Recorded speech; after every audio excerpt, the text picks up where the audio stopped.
So, you finally made it down from Leeds for us. Yeah, Hebden. Hebden Bridge. Sorry, Hebden Bridge. Hebden Bridge, yeah. We don't say Leeds. No, well, you can say Leeds if I came from Leeds, but I don't. Well, there you go. It's somewhere up there, isn't it? It's somewhere. It's West Yorkshire, yeah. Bottom line is, I've been trying to get you down here for ages. You've been a busy man. You've been over in America doing a tour. Yeah. What was all that about? We were doing a 3-week tour with EMF over there, where we developed a couple of tracks for the new album, which was great in a live situation. We've not done that before, and we'd been over the year before to just do 5 dates, and then just kind of trying to grow a bit of an audience over there. So we did 3 weeks on the road. It was absolutely fantastic. Ended up in Vegas, which was hot, really hot, and then we're going back in January to do a 90s cruise that goes from Florida down to the Bahamas and then back. Like rave on a boat? Yeah. Boat rave. Exactly. Well, I say it's a boat. It's more like a city on water. Okay, that sounds cool. It's massive, yeah. So obviously, I met Adrian. We met when I was producing Morris Men movie. Yeah. And we wanted the most high octane drumming collective we could find, and we found you guys. Yeah. You all came down. Where did we put you up, by the way? In that caravan park. Oh yeah, you were in mobile homes, weren't you? Yeah. Which was carnage. It was absolute carnage, but it was great. It was really good fun. Yeah. I'll put a little bit of footage in here while we're talking over the top of it. We had 30 of you, probably more. 30, I think, yeah. And you were patrolling down the beaches, weren't you? Then performing freezing in the beach. Yeah. And then we made that crazy little festival, didn't we? Was that supposed to be the wake? Yeah. At the wake. And it was nuts, wasn't it? It was. The fire was going and all the rest of it. We had the fire dancers. Yeah, we had the circle of drum, and then you brought the main actors in, and they had a fight in the middle of the thing, and you had the Beltane guys were going bonkers as well. Amazing, isn't it? It was brilliant. It was a really good weekend. We want to recreate that as almost like a festival vibe because it really worked. Yeah, it was good. But the fact is, we fell in love with that drumming, and as part of what we do at the Underdog Crew, everything's about healing through creativity. And obviously, you know yourself, the therapy of drumming, just as a spiritual thing that transcends language, etc.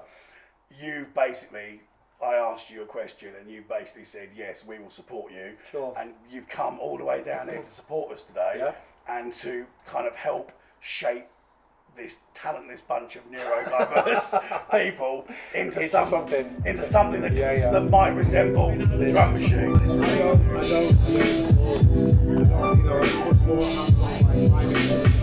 It's a new shiny thing. I've only done this week.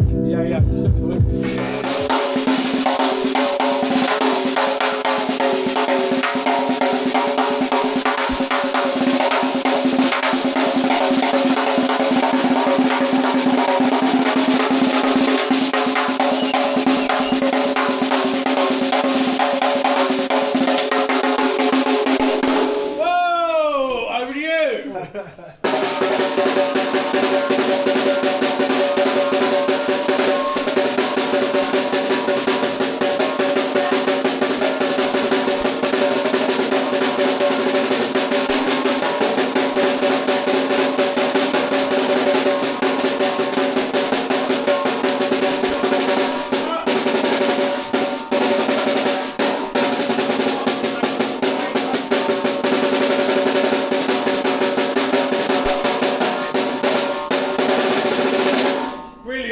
What was your view for today as the first kind of practice? Well, it was kind of what I was expecting, really. I think you've got a lot of people who've got talent and energy, and it needs somewhere to be channeled.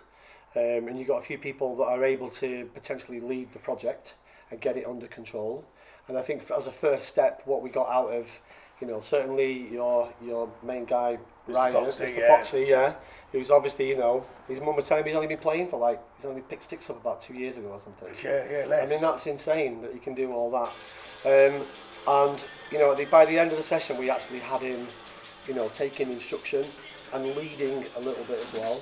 And I didn't think when I first arrived, thought that's going to be a tricky animal to tame, like a Formula 1 engine without a wheel. Yeah. Like, great on the straights, but, So, yeah, for me, it was really progressive, and harmony was brilliant. Harmony, let's pull harmony in. Come on, Harmony. Come on, say hello. Come and say hello. So, obviously, because you're over in Hebden. Yeah. Hebden Bridge. Yeah, Hebden Bridge. Come on, jump in here. So this is Harmony. We needed to make sure we've got a local person. Yeah. So Harmony is a fantastic young drummer, and you're going to be the person that's leading this from the Colchester end. Yeah. So How do you feel today? Have you just come in for the first session? No, I really enjoyed it. Yeah, it was really good. What do you think of Ryan and his energy?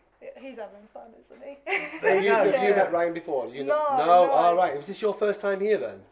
For a session, you've come to visit, but yeah. I mean, it was music to my ears when you said I've been playing drums for 7 years. Yeah. Brilliant. You know what I mean? Yeah. Fantastic. You know, what I brought down was, you know, from speaking to you about what kind of music these guys are into and what you wanted to recreate.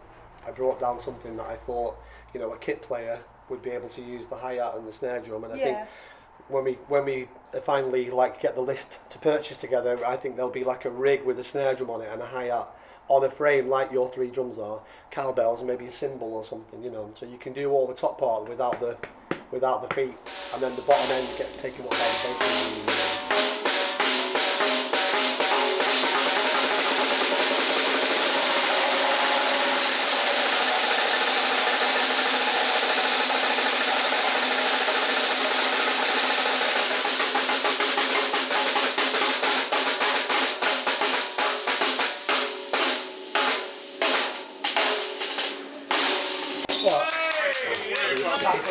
Yeah, tough question, because it benefits on so many levels. Certainly community drumming, if you think about, you know, the thing that drew me into it, well at first it was just playing, obviously that was what drew me into it, and then as I kind of got into the whole community drumming and the big group collective drumming, you realise that why it's so like popular, for want of a better word, in loads of other cultures apart from here. You know, I often questioned why did samba bands, why is there a massive explosion of so many samba bands around the UK? It was because we don't have our own like group drumming culture at all in the West. And what you then get is you get an instant access immediately. You can come in with no experience whatsoever and you can start playing straight away, like you, yeah. And you got, you know, everybody knows that how much better you feel if you listen to music, right? And then the next level is, say, dancing to music. But then the next level is actually being the music. And if you know, sometimes if you want to like be a drummer in a band, you might have to play for 7 years before you're able to sort of sit in and, you know, hold what the drums are supposed to do. But you can come to something like this, or a drum machine, or something similar, never having played a drum in your life, and get straight in and all of a sudden be part of a massive groove that's going on. And, you know, I've only got to read through, we just did a course, a 6-week course for drum machine. We finished last Monday. And as I sent the messages out telling people they'd made it in, everyone's got a position in the band, the messages that came back were overwhelming, you know, just how much it had done for them. And I hear it all the time from people in drum machine, you have no idea what this has done for me, this has saved my life. And I go, I totally understand. It saved my life on so many occasions.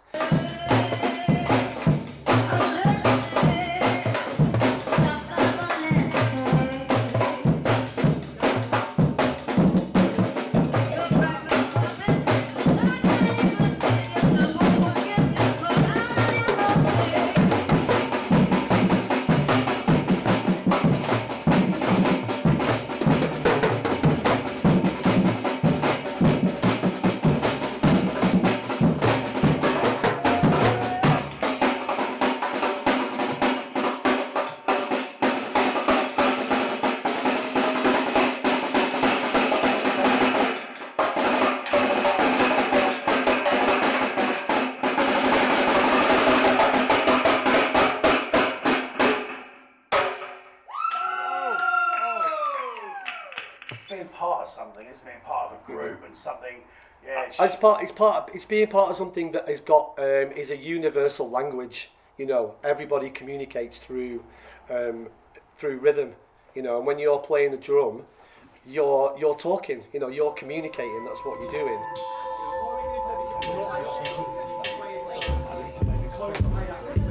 Over here,